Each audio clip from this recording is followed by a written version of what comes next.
Assalamualaikum warahmatullahi wabarakatuh. Saya Yeti Rizky Muslima, mahasiswa PPG dalam jabatan Angkatan 3 tahun 2023 Universitas Negeri Semarang dengan nomor UKG 2015027511219 dan NIM 239801436.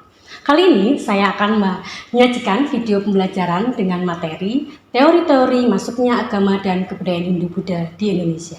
Selamat menyaksikan. Wassalamualaikum warahmatullahi wabarakatuh.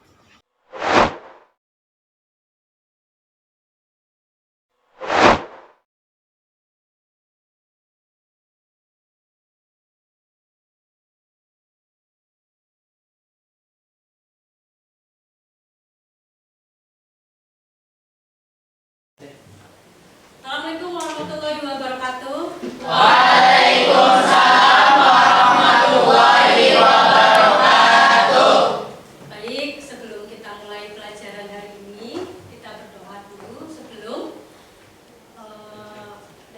belajar, biar kita belajarnya lebih semangat. Berdoa dimulai, silakan ketua kelas untuk memimpin. Siap, berdoa dimulai. Bismillahirrahmanirrahim.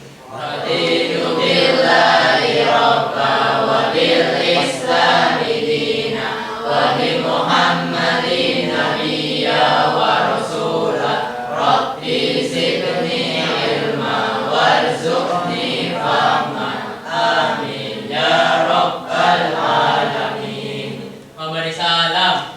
Assalamualaikum warahmatullahi wabarakatuh. Selamat pagi anak-anak semuanya. Pagi, Bu. Hari ini sehat? Alhamdulillah sehat. Yang tidak berangkat hari ini siapa ya? Dewi. Izin atau sakit? Izin. Oh, izin. Oke, berarti ada satu yang tidak berangkat teman kita ya. Kalau semuanya sehat? Alhamdulillah sehat. Jangan lupa untuk menjaga kesehatan kalian karena hari ini sudah mulai masuk musim hujan.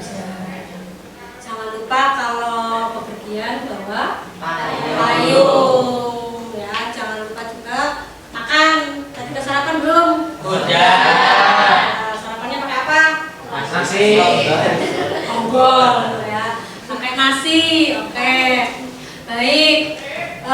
Kita langsung mulai pelajaran. Sebelum mulai pelajaran, saya mengingatkan tentang pembelajaran yang lalu. Ya, pembelajaran yang lalu. Ada yang masih ingat pembelajaran yang lalu? Apa? Saya mau Ya, jawab, Bu. Kesia, apa? Kemarin itu kita sudah belajar tentang masa praaksara, manusia purba dan kehidupan pada masa praaksara. Ya, jadi Bu Yeti ingatkan kembali bahwa kemarin itu kita membicarakan tentang manusia praaksara atau manusia prasejarah. Artinya apa ya? Praaksara? Belum Belum mengenal tulisan, atau biasanya kita kenal dengan nama zaman batu, zaman purba. Kenapa disebut zaman batu? Karena kebudayaannya terbuat dari batu. Hasil budayanya itu berupa batu. Manusianya masih ingat manusianya? Meganthropus paleojavanicus. Pithecanthropus erectus. Ada Homo sapien, ada Homo erectus juga. Bukan hanya di Indonesia, tapi juga ada di luar negeri. Di luar negeri juga ada manusia purba, bukan hanya di Indonesia. Di Tegal juga ada loh. Oh, di mana ya? Di museum? Ya, di Tegal kita punya yang namanya Museum Semedo. Di Museum Semedo di sana ditemukan banyak fosil. Ya, fosil apa ya? Fosil adalah kerangka. Ya, yang sudah membatu. Fosil itu kerangka yang sudah membatu. Nah, itu ada yang ditemukan di Tegal itu ada orangnya, ada juga banyak hewan. Nah, sekarang sebelum kita mulai pelajaran hari ini, Bu Yeti akan kasih kata-kata motivasi.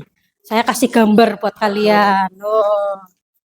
Nah, ini kata-kata motivasi untuk hari ini, biar kalian semangat. Apa itu kata motivasinya? Tidak ada keberhasilan tanpa kerja keras. Jadi tidak ada keberhasilan, tidak ada sesuatu hal itu yang instan. Bu Yeti hari ini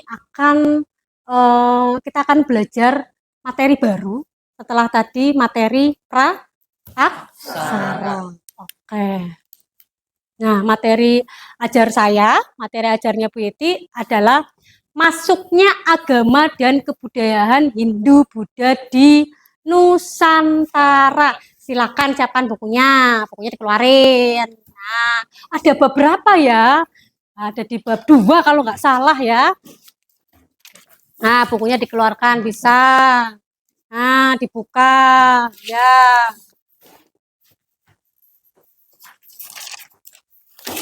Ya, ada kan?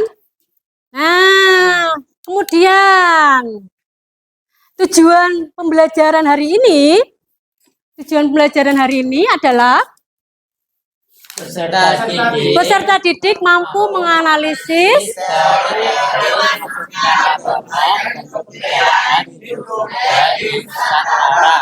ya. Jadi kita akan belajar tentang teori. Tadi kan materinya adalah masuknya agama dan kepercayaan Hindu-Buddha di Indonesia. Pembelajarannya hari ini adalah menganalisis teori-teori masuknya agama dan budaya Hindu-Buddha ke Indonesia. Ya, kita lihat. Nah, sebelum ke masalah nih, sebelum ke mana materinya, Bu Yeti kasih pertanyaan pemantik. Ya, pertanyaan pemantik agar kamu tahu. Ini gambar apa? Saya Bu, Gambar keberagaman gambar keberagaman agama yang ada di Indonesia. Nah, ini agama Kristen, ini Hindu, ini Islam, ini Buddha, ini Katolik, Konghucu. Konghucu. Ini adalah agama dan kepercayaan yang hidup dan ada di Indonesia. Ya, yang ada di Indonesia. Kenapa ada keberagaman ini? Tadi apa jawabannya ya? Tadi apa jawabannya? Karena Indonesia itu kan terdiri dari berbagai macam keragaman, Berbagai baik macam suku, budaya maupun agama. ya. Nah, untuk menciptakan persatuan dan kesatuan di antara kita, itu dibutuhkan toleransi di antara kita semua, Bu. Ya, begitu ya. Jadi ini kita di Indonesia sendiri sudah memiliki 5 agama dan kepercayaan yang memang berkembang di Indonesia dan memang ada di Indonesia. Oh, 5 agama dan 1 kepercayaan. Ya, satunya Konghucu. Konghucu itu bukan agama. Kita menyebutnya adalah kepercayaan. Gitu ya. Oke. Ada pertanyaan lagi? Tidak ada? Ya, sip. Nih, let's check out the video. Ini. Nah, nanti kalau misalnya ada pertanyaan, ada pendapat, silakan boleh ya. Nah, Oke. Silakan dilihat dulu. Salam Historia. Kali ini kita akan membahas mengenai proses masuknya kebudayaan Hindu-Buddha ke Nusantara. Kebudayaan India tidak hanya mempengaruhi cara beribadah masyarakat Nusantara, tetapi juga memberikan beberapa peninggalan lain. Misalnya, kerajaan yang pernah berkuasa, tempat keagamaan, prasasti, cara hidup, dan masih banyak lagi. Namun, Dewa atau Raja Sriwijaya telah meminta kepada Raja di India untuk membangun wihara di Nalanda sebagai tempat untuk menimba ilmu para tokoh dari Sriwijaya.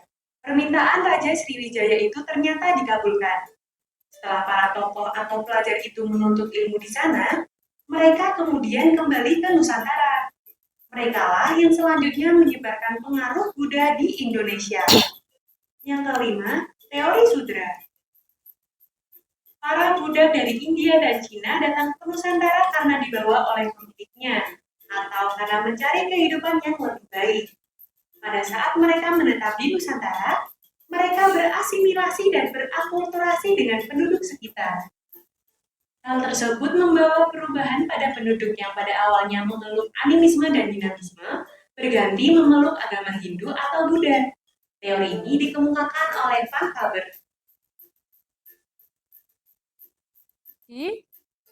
Ada pertanyaan dulu? Ada, Bu. Apa ya? Apakah sebelum Hindu sama Buddha masuk ke Nusantara itu udah ada agama? Sudah ada belum apa ya? Sudah apa belum? Di Nusantara sudah ada agama apa belum ya? Adanya kepercayaan. Belum ada agama. Belum ada agama, adanya kepercayaan. Kepercayaan apa ya tadi ya? Animisme dan dinamisme. Nah, untuk agar kalian bisa mengetahui secara lebih rinci tentang teori-teori masuknya agama Hindu dan Buddha di Indonesia, silahkan kamu bisa diskusikan dengan teman-temanmu yang sudah Bu Yeti kasihkan kelompoknya ya. Ya, silakan untuk berkelompok sekarang. Silakan. Ini kelompok 1, ini kelompok 2. Gampang aja, kelompok 3. Dan ini kelompok 4. Nah, ini kelompok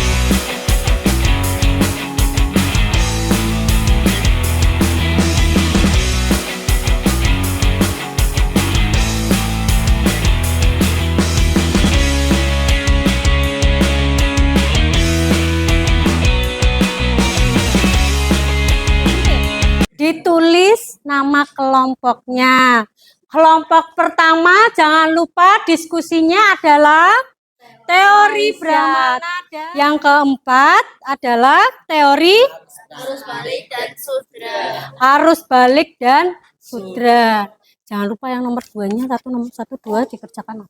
Ya, 1 dan 2 bisa nggak? Ituin ini. Coba, iya kan. Coba handphonenya bisa nggak?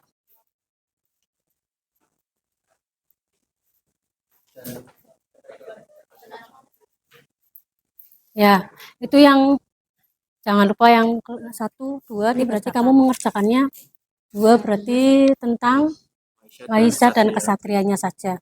Ya. LKPD-nya ini ya. Materinya kamu materinya dapat enggak? Mana? Ya, ada kesulitan? Tidak ada. Ya. Handphonenya bisa dipakai buat barcode-nya. Ya. Ya. Ya kan tadi Betty sudah? Ya, itu. Itu enggak apa-apa.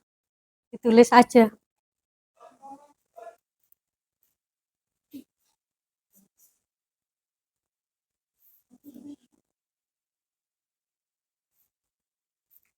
Yang 1 mengerjakan di nomor 1, 2, yang satunya yang nomor 3 gitu.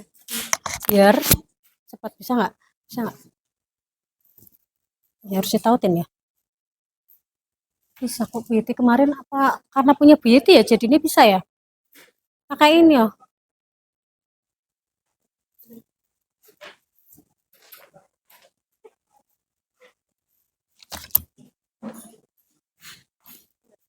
Pakai kayak gini.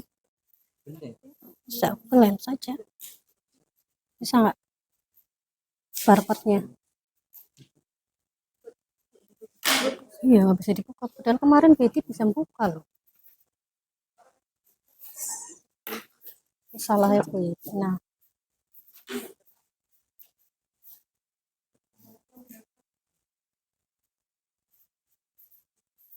nggak langsung dibuka. Nggak. Enggak. Iya, kemarin tuh langsung ya gini saya bukanya. Berarti apa ya? Dalam? Iya, sama nomor 3-nya. Kamu kamu yang 1 2, terus yang ini yang bagian kamu yang nomor 3 biar cepat. Ya, kayak gitu. Ya, yang nomor 3 itu berarti kamu kelompok 3. Berarti kalau kelompok 3 berarti teori arus balik dan Waisa. Nanti cari teori arus balik dan teori Waisa. Nyarinya di sini kan ada teori arus balik. Nah, ini. Terus sama Waisa. Nah, di sini kan ada. Nah, di sini di yang bahan ajar 1 sama bahan ajar yang kedua. Nah, silakan.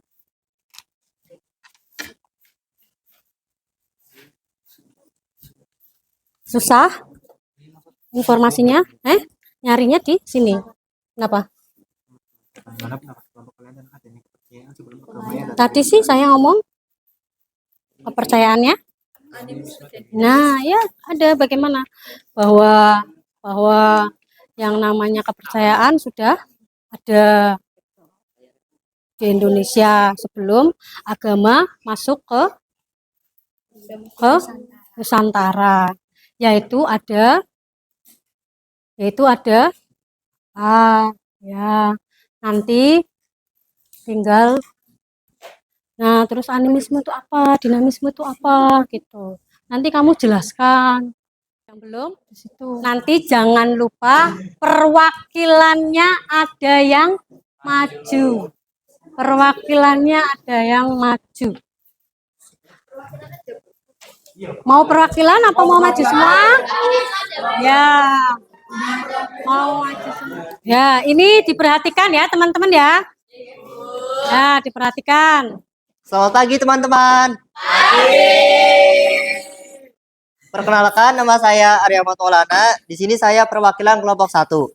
Saya akan membacakan hasil diskusi kelompok 1.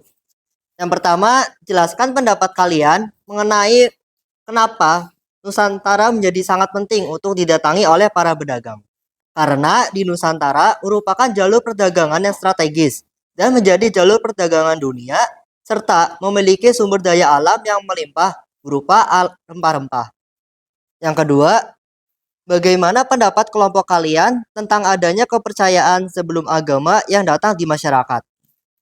Sebelum agama datang di Nusantara, terdapat 2 kepercayaan, yaitu animisme dan dinamisme. Animisme adalah kepercayaan terhadap arwah leluhur, sedangkan dinamisme adalah kepercayaan terhadap benda-benda tertentu. Kemudian yang ketiga, carilah teori-teori tentang masuknya agama Hindu-Buddha yang berupa teori Brahmana dan teori Ksatria.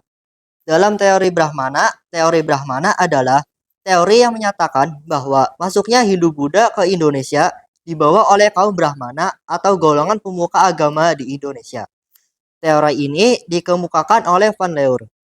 Teori Brahmana dilandaskan pada prasasti-prasasti peninggalan kerajaan Hindu-Buddha dengan bahasa Sanskerta dan huruf Pallava, di mana bahasa dan huruf ini hanya dikuasai oleh kaum Brahmana dari India.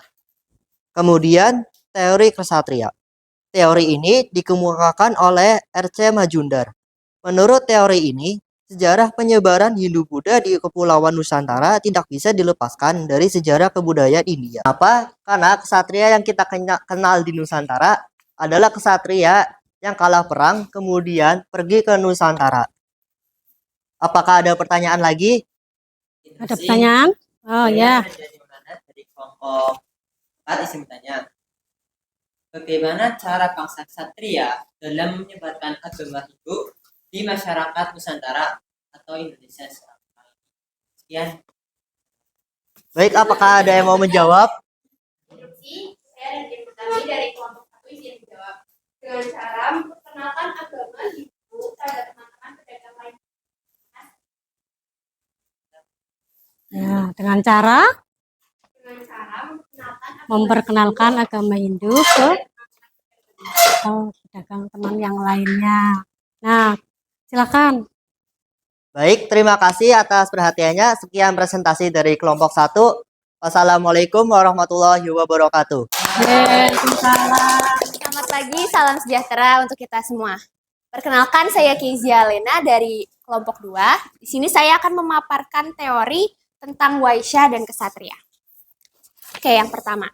Jelaskan pendapat kalian mengapa di Nusantara menjadi sangat penting untuk didatangi para pedagang. Karena Nusantara merupakan jalur perdagangan, yaitu kepercayaan animisme dan dinamisme.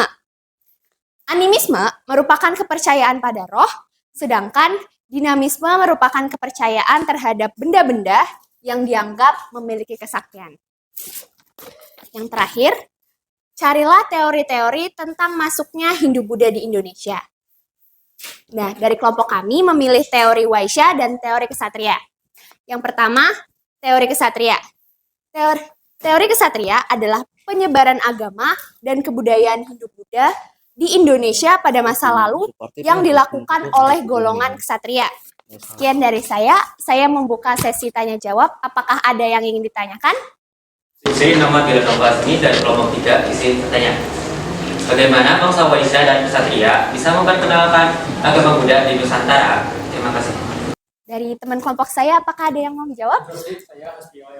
Saya kelas 2, kelompok 2. Di sini menjawab pertanyaan dari kelompok 3. Nah, jika dari kaum Waisya, karena mereka adalah pedagang, jadi mereka sering melakukan hubungan perdagangan. Nah, dari hubungan perdagangan tersebut, mereka dapat bertemu dengan banyak orang.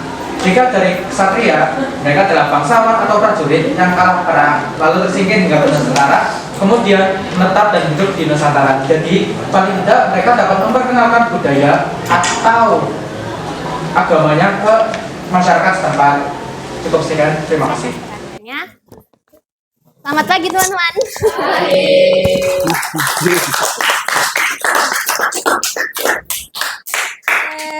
Semuanya, ayo kita bikin ice breaking aja yuk. Ice breakingnya, makan es. Ice breakingnya gini. Nanti kalau kau suka hati bilang 1 ore, 2 sayang, yang 3 tepuk tangan, yang keempat injak bumi. Oke? Kalau kau suka hati bilang 1. 1 aja. Ini harus ini berarti kurang konsentrasi nih. Kalau kau suka hati bilang 3. Kalau kau suka hati bilang 1. Ore. Kalau kau suka hati bilang 1, 2, 3, 4. Sudah? Cukup senang? Apa satu lagi? Satu lagi. Kalau kau suka hati bilang 2. Sayang. Oh, sayang gitu dong. Kalau kau suka hati bilang 4. Kalau kau suka hati lakukan semuanya. 1, 2, 3, 4. Tadi sudah maju semuanya, kelompoknya sudah maju. Silahkan, berarti kali ini kita akan evaluasi ya? Iya. Ya, coba. Ya, tadi kamu bagaimana dengan teman-temanmu? Ya, nomor 1. Siapa pencetus dari teori Brahmana? Oh, ada yang mau jawab. Silakan. Pencetus teori Brahmana yaitu Van Leeuwen. Van Leeuwen. Oke. Ya, silakan. Bagaimana pendapatmu tentang teori arus balik? Acung. Jen. Orang Indonesia belajar ke India, kemudian pulang dan mengajarkan agama Hindu ke Indonesia. Ya, oke. Tadi siapa ya namanya ya? Cynthia. Cynthia.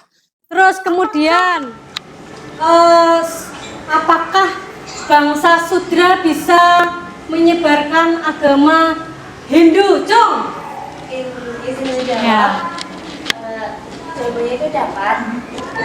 Menurut teori Van Weber, tawanan dari orang India masuk ke Nusantara, menetap dan beradaptasi, kemudian mereka memperkenalkan agama Hindu ke masyarakat Nusantara yang waktu itu memiliki kepercayaan animisme dan dinamisme. Baiklah. Jadi kali ini kita Bu Yeti akan simpulkan dari apa yang kalian pelajari hari ini, yaitu tentang teori masuknya Hindu Buddha di Nusantara. Masuknya Hindu Buddha di Nusantara tidak lepas dari adanya perdagangan, ya, dari perdagangan yang dilakukan oleh bangsa yang ada di Nusantara. Tidak lepas dari situ.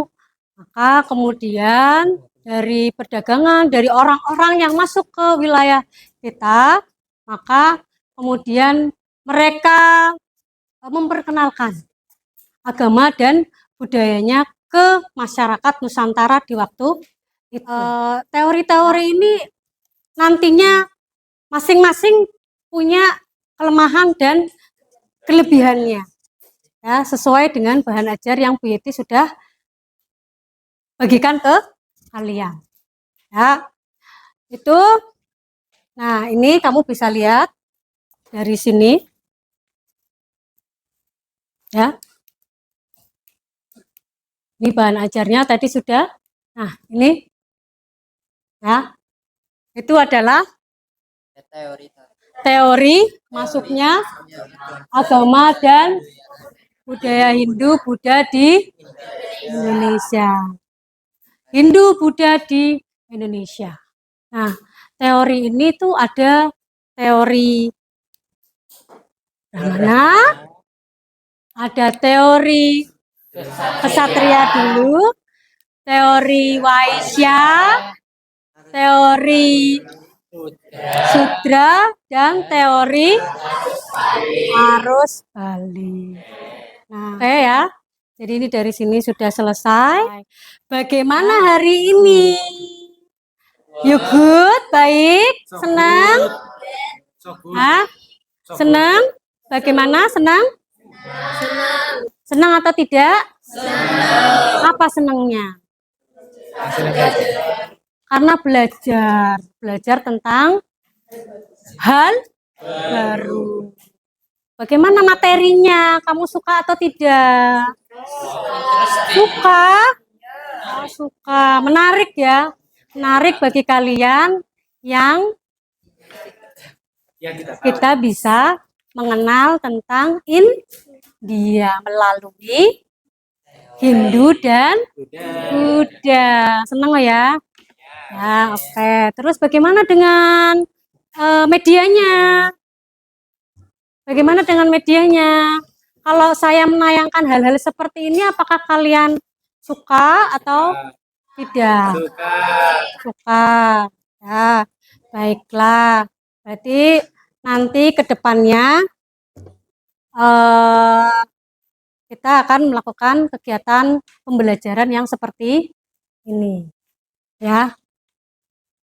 Nah, kemudian kalau dari Bu Yeti, kamu juga baik, terus kamu juga interaktif, ya, kalian juga aktif, ya, itu berarti nanti ke depannya kamu juga akan harus seperti ini. Nah, itu saja pertemuan hari ini kita cukupkan. Ya. Silakan kita tutup acara hari ini dengan berdoa. Ya, tutup materi pelajaran hari ini dengan berdoa. Siap, berdoa dimulai. Bismillahirrahmanirrahim. Wal asri innal insana lafi khusrin illa alladziina amanu wa 'amilus sholihati wa tawassaw bil haqqi wa tawassaw bis sabr. Memberi salam. Assalamualaikum warahmatullahi wabarakatuh.